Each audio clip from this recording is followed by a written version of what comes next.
Hello everyone, Canon Lowy here, and for Path of Exile, they have recently released the next challenge league, Scourge League, and this is 3.16.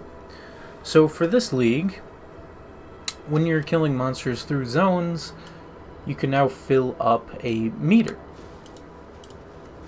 So as you can see there. So what this meter does is that at the very beginning of the league you get an item called the Blood Crucible that you can equip to your character equipment screen. And there you can put in an item to corrupt it with a special mod that gives you both a benefit and a disadvantage. So for an example, this ring that I had received has a chance to gain frenzy charges on kill, but reduces the global defenses, so armor, evasion, and energy shield. So once we get this meter filled up here, as long as I don't get stun locked,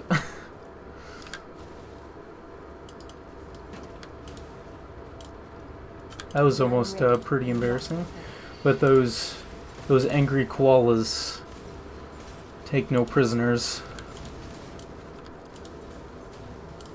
So I'm just using an ice trap witch occultist with power charge stacking. So once we get all filled up, let's put a few traps here. You can press a button right here or the V key, and essentially you can, well, there, I got stunlocked again. It's a problem with building a character for energy or chaos inoculation and not actually having chaos inoculation, is that having low life like that, you get stun locked very easily. So let's try that again, shall we? I don't claim to be a professional. That's for sure. So you can either activate it when it's half charged or when it's fully charged, and basically the more charge you have, the longer the duration of the thing is. So let's try this again. And hopefully not get hit by 3 or 4 enemies at once. So as you can see here, you don't get a huge amount of time, but you get enough time, especially with a better clear speed build than I do, to kill plenty of enemies.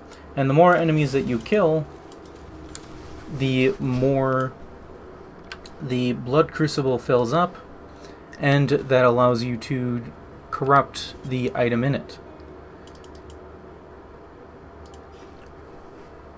So right here, as you can see here, it says that this item is Scourged Tier 2. So as far as I know, there are 3 different tiers of Scourge modifiers, and supposedly Tier 3, of course, should give the most powerful mods.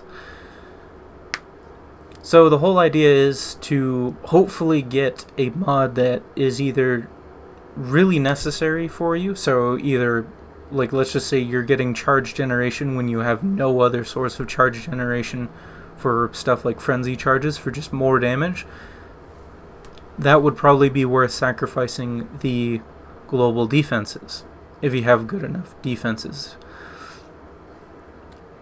So in my mind anyway, the idea is to try to find benefits and have a disadvantage that doesn't affect your character at all. So let's just say your character doesn't deal with charges at all. There's a modifier that reduces your maximum charges, and let's just say, I don't actually know what most of the Scourge mods do. I haven't been tinkering around with this mechanic too much yet. But let's just say it gives you extra life or extra physical damage or something like that, and you're a physical damage build, but you aren't running charges. Or a specific charge, like power charges. Maybe you go Resolute Technique, so crit chance is useless to you. You get -1 max power charge, and then you get something that is beneficial to you. Like, that seems to be the main idea behind this. And then also, on top of that, the more corruption that you gain levels for skill points that give you different things for the corruption. So for an example, what I've been putting my points into, and let's just go ahead and max that out, jewelry absorbs more corruption. Then you have armor absorbs more corruption, weapons, and so on. And some of these do have interesting effects. Transform unique equipment, adding a socket does more stuff with sockets, and so on. And I think in the end game, once you have all of your gear set up the way you want, corrupting maps is really going to give you a lot of item quantity and rarity there. So overall, in my opinion, especially compared to previous leagues, I do quite like this mechanic. And unfortunately, as you can see with my build that I used, it isn't really that good for Scourge or Delving. Basically, like any league mechanic that has a lot of enemies that spawn around your character that can easily entrap you, this character with traps is not very good at that. But, on the other hand, if you have a build that doesn't have that issue, which, from what I've seen, is most builds that are not traps, then this is essentially just a manual breach, in a sense, where you have maybe 10 seconds of fighting these extra enemies every time you go through maybe 20% of a map. So let's just say you activate it 5 times throughout a map, and it just adds extra monsters, extra loot, and depending on how willing you are to go with your equipment, you can corrupt it to hopefully gain some more min-max stats. So I really quite like this. However, just like I've said in probably quite a few of my previous league reviews, is that the league mechanic can be either really great or really poor. The balance changes, or at least for me anyway, is what is most important for each league to determine whether or not I'm going to bother playing. And if I didn't mention before, the more times you activate the Blood Crucible, or at least the longer you're in that extra realm, you do take extra damage. So do keep that in mind. So regarding the balance changes for this league, in the previous league, and the review that I did of that league, I pretty much said that I wasn't liking the way that Path of Exile was going with their balance changes. And I had been leaning towards that, or going with that conclusion for quite a few leagues before that even. So, like, pretty much since Harvest, if not maybe a league sooner, that I didn't like the direction that GGG was heading with it. So a lot of it stemmed down to, it seemed like they were removing a lot of the generic defenses that you can get from ascendancies. So for an example, the assassin ascendancy had a node, Mistwalker. I think it still has that node now.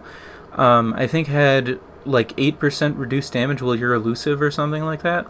And then Raider had reduced damage while like on onslaughts or phasing, I think. So there was just small little defensive side things on top of the big nodes that helped you a little bit with your survivability. And on top of that, the last league with Expedition, they pretty much nerfed all character damage across the board, and then on top of that, they increased the life of, I think, all of the monsters. So that was really just a shell shock hammer of an event to go through, and it seemed like they really wanted the game to be harder, but the area that they focused on making harder, it felt more tedious than actually difficult.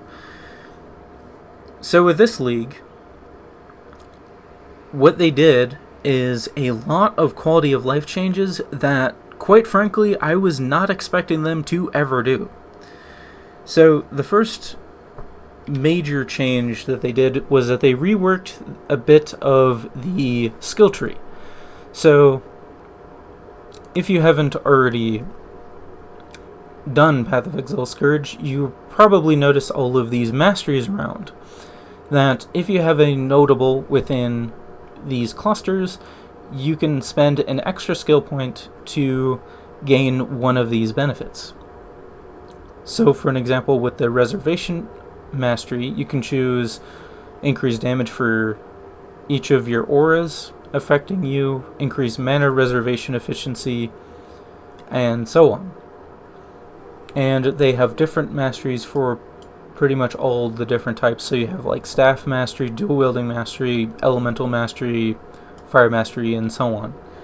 So each of these can provide usually pretty good effects.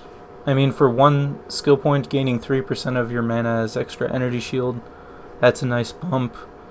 You know, can't be frozen if energy shield recharge has started recently. So some of these are definitely more quality of life, but some of them can be quite powerful. So for traps, I noticed that they had 5% chance to throw up to an additional 4 traps. So with the Swift Assembly, it pretty much adds another layer of Swift Assembly to add just more trap spam. And then on top of that, increasing the mana reservation efficiency of Skitterbots definitely helps keep that under control, as well as adding extra links to auras. So for an example, I have Bone Chill and increased, what is it exactly called here? Unbound Ailment support, which is quite good. So with all those changes to the skill tree, I was genuinely surprised on how well that they did, or at least from what I've seen, how well they did the skill tree. And also they made some of the nodes actually a little bit better, even.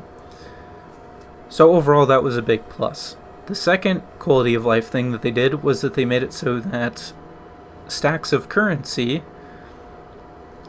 or just currency items that you would find from killing monsters, now can drop in stacks, or at least a lot more frequently than they were before. So now you're not picking up every single wisdom scroll or chromatic orb or fusing orb and stuff. They can drop in quantities of a good amount. So you can drop like 3 fusings instead of 1, and so on. So I'm not really sure if the currency overall gain is any better. It's more so just not as much clicking on your part, which has been something Path of Exile is kind of known for, is how many clicks you need to do. So other quality of life things is that for the Atlas, they made it so that there's only 4 different regions instead of 8. And also, it does seem like to me that you can activate these areas or the conquerors way sooner as well. I actually activated Baron for this region at a tier 2 map, because usually before you would have to do like a tier 4 or a tier 5 map way in the corner in order to get them to spawn. So it seems to be way quicker on the progression of the Conquerors. And then on Delving, you can now go up to level 80 without delving at all. So if you go into red maps, you can start straight down to a depth where the monsters are level 80. And various different quality of life things like that. So overall, like I said, that's quality of life stuff that I never really expected Path of Exile to do, because it seemed like they could have done this years ago for several different things, and they just never did it before for some reason. And that was just really unexpected, and I think so far they've done an amazing job with that. So going into other things that they have changed is that they made it so that Energy Shield now recharges faster. It now has a base percentage of like a third of your energy shield per second instead of a quarter or something like that. And then they made it so that armor and evasion is roughly 2 times as effective as it used to be. So now you don't need absurd amounts of armor and evasion in order to be capped on those defense layers. Because before, armor was really unreliable, it seemed like, unless you had like over 100k armor, and then you would have to invest in like endurance charges or other ways of additional physical damage reduction instead of pure armor. So they made that actually usable now, if you were to ask me.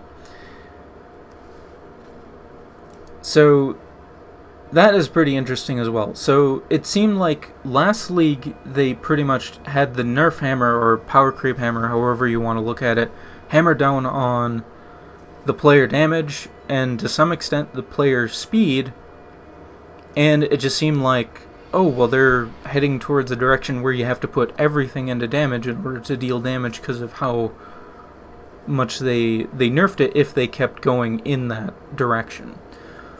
Thankfully, though, they made it so that with these skill tree changes as well as the defense changes and whatnot, it seemed like they're kind of reeling back from that direction and making it so that it isn't as hard to... It isn't as bad, so to speak.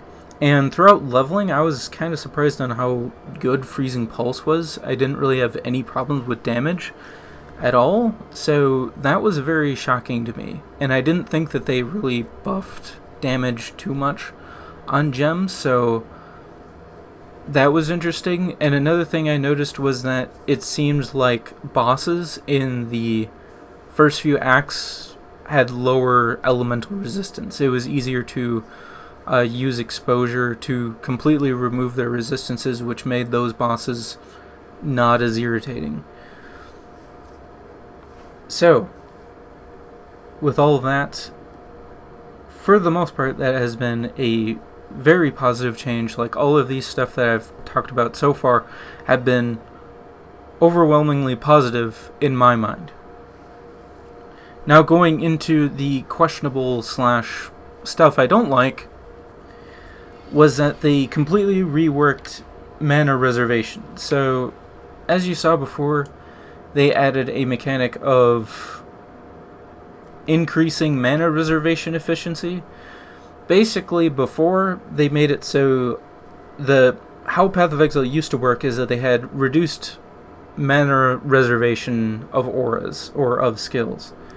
And that would basically make it so that if you scaled it high enough, you would essentially reserve next to no mana for every aura, and that would allow people who stacked into them, called aura stackers, to essentially have every single aura in the game and stack aura effects to basically gain all of their damage from the various damage auras.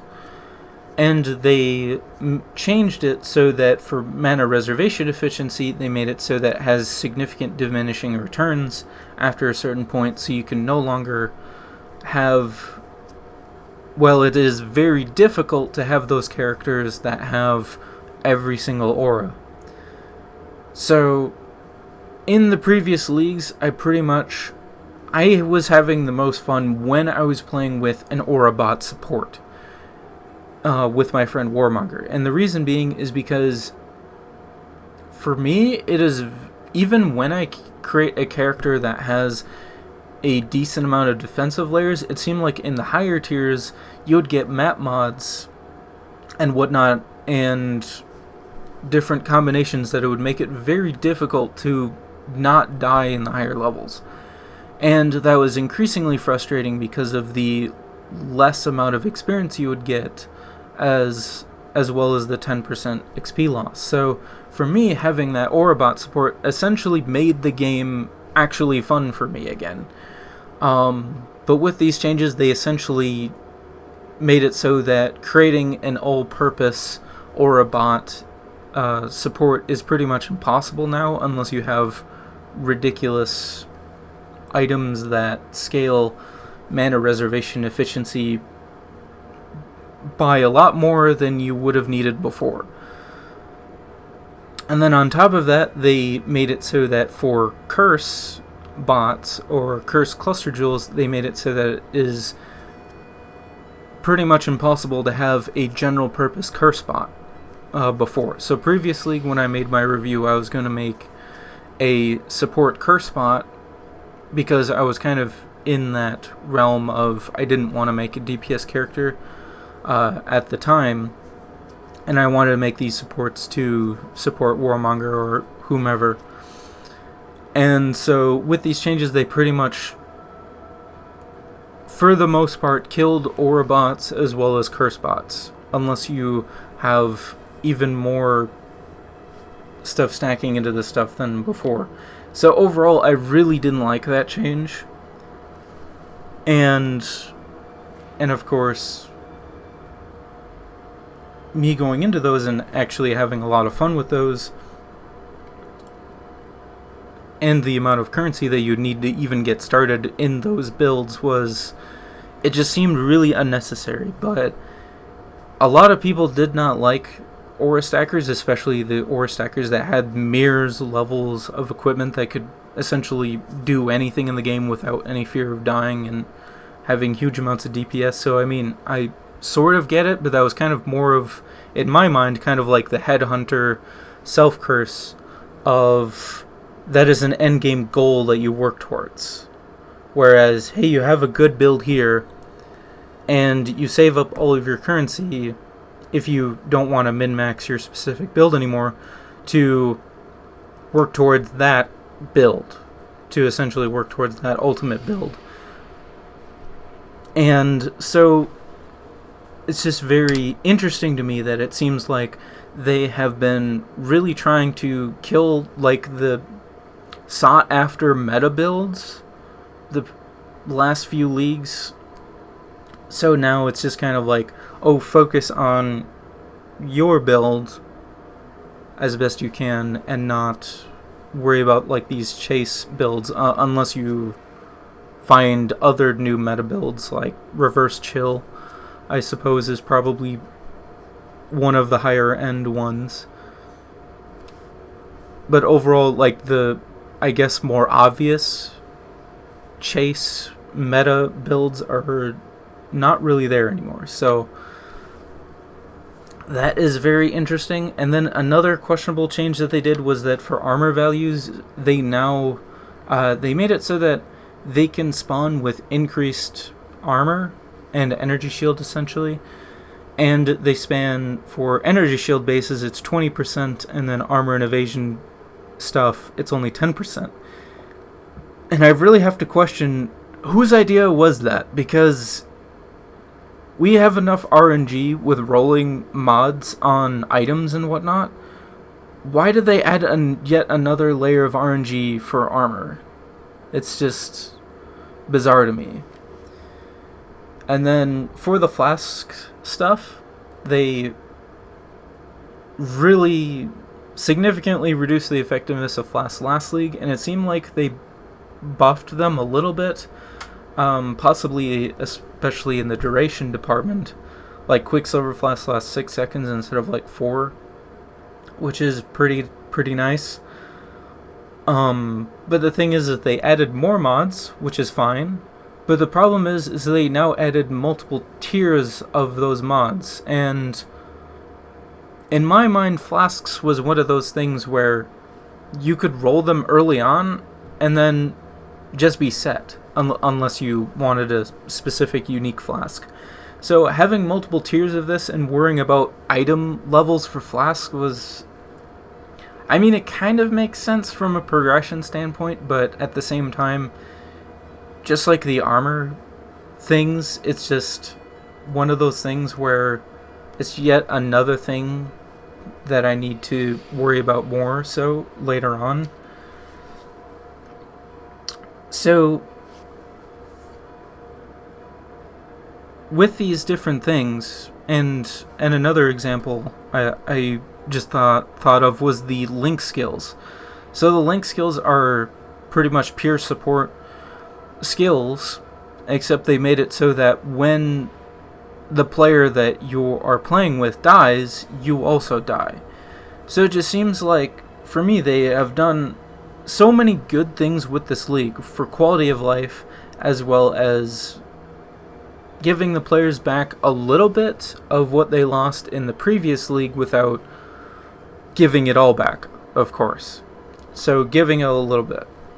But they made some of these changes that I just have to scratch my head around, because it's like, it's such a cool idea for the links especially, that, hey, you can support your character with these different skills that are not auras. But then they add like this significant detriment to it, or side effect to it, that basically means in my mind, for most characters, it's gonna be useless, because why, you losing XP the same time as your party member, like, that's not gonna be fun. So it's just something else. So overall, my personal opinion of this league is that when I made my Expedition League review, and based on what Warmonger said to me about how Expedition went, I'm actually quite glad that I skipped that league. I was on the verge of probably not doing anything with Path of Exile ever again, or at least seriously, for especially endgame stuff. So I was really losing any interest that I would have with how Path of Exile was going, as well as Path of Exile 2. And then they come out with this, with so much quality of life stuff that improve the problems that I had with the game, like the lack of the difficulty in having really good defensive layers for me personally, as well as like the extra clicking, as well as the Atlas progression with the Conquerors and everything just taking way too long. This really turned it around. And when I titled the Expedition League review The Turning Point, it was more so for the turning point for me, whether or not I would be interested in the game at all. And then they come up with this, that for the most part, from what I've played, it's turning itself back around. So I would say that as long as you're not playing a trap build like me, or a better trap build, I think the league itself is going to be really amazing, because it's essentially a manual breach. Hey, you only do like however many Blood Crucible layers as you want with the stacks and everything, and then you can have more ways of min-maxing. And with the Scourge as well, they added more currency items in order to modify corrupted items instead of just using Vol Orbs and the crafting bench. So overall, this league has got me interested in playing Path of Exile again, and And if we can see here, that's why I'm actually in maps this time instead of doing a league review in the lower levels like I did before. So overall, for the most part, fantastic changes. While there are many changes or specific skills that I'm just baffled on why they came up with the detriments or side effects that they have, but overall this has been very positive. So if they keep in this direction and add any more quality of life stuff, or well, let's just say stay in the direction that this league has precedented,